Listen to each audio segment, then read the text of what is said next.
Iya. Dalam perkara itu begitu, Pak.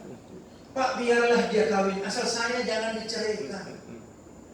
Tapi masih ingin diceraikan.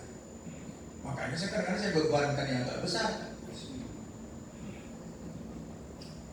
Kan kasihan. Kawan dah 40-30 tahun kawin, dapat yang muda, ditinggalkan yang tua. Saya tahu kenapa dia ingin menceraikan yang tua ini, karena yang muda minta. Kalau bapak mau sama aku, ceraikan yang itu, begitu. Nah itu bapak dan ibu ya. Jadi ini tolong nanti menjadi pedoman. Kemudian yang kedua, next, kewenangan pengadilan agama dalam perkara PMH. Ini juga menjadi pertanyaan. Yang herannya baru nih pertanyaan. Dari ketua kelas 1A, kan bukan di Semarang, bukan? Nah, jadi supaya Semarang jangan berpikir. Pak, bagaimana? Masih nggak kewenangan kami? Ada perkara waris, tapi masalah PMH.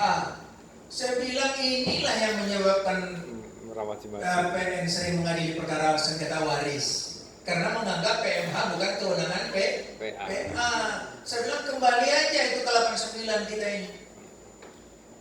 Oleh sebab itu, apabila terjadi perbuatan melawan hukum terkait hukum Islam, seperti dalam perkara gugat waris, perkara harta bersama, atau perkara ekonomi syariah, itu menjadi kewenangan absolut pengadilan agama.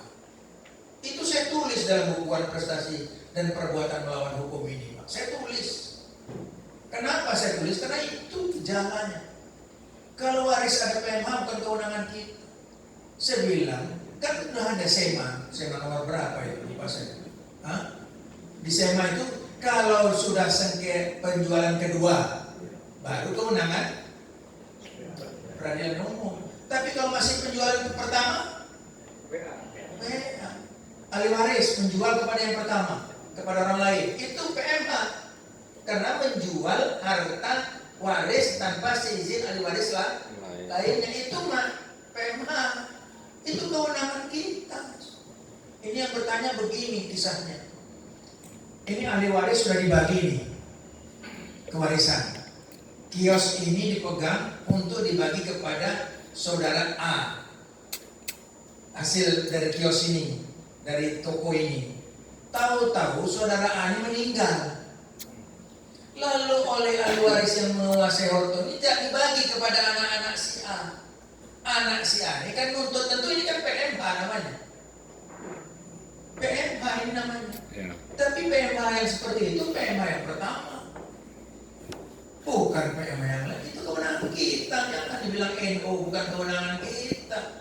Sedikit-sedikit kewenangan lain NO sedikit lama-lama habis kewenangan kita nanti.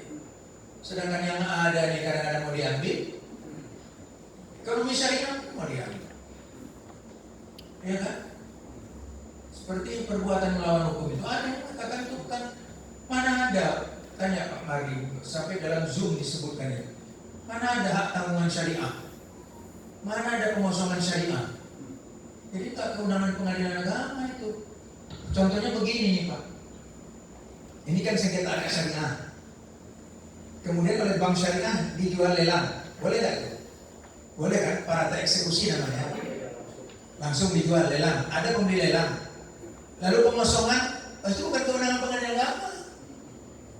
Kemana ada pengosongan? Lalu dimajukan ke pengadilan negeri. Saya bilang tidak, itu tetap mesti pengadilan agama. Memang di dalam istilah hak tanggungan syariah itu tidak ada, baca fikih tidak ada itu. Hak pengosongan syariah tidak ada itu. Sebab apa? Kalau kita mau baca fikih secara benar, tidak ada hak tanggungan, Pak. Musyarakah mana ada hak tanggungan? Ya kan? Kemudian apa? Mudharabah, mana ada hak tanggungan? Tapi kalau zaman sekarang tak diikuti hak tanggungan, habis Pak harta bank itu. Habis. Ya kan, mana bisa dipercaya seperti zaman Nabi Muhammad kita ini. Waktu minjam uang bukan main baiknya, begitu kembalikan kita yang minta malah dibunuhnya. Kan sering itu kan? Betul.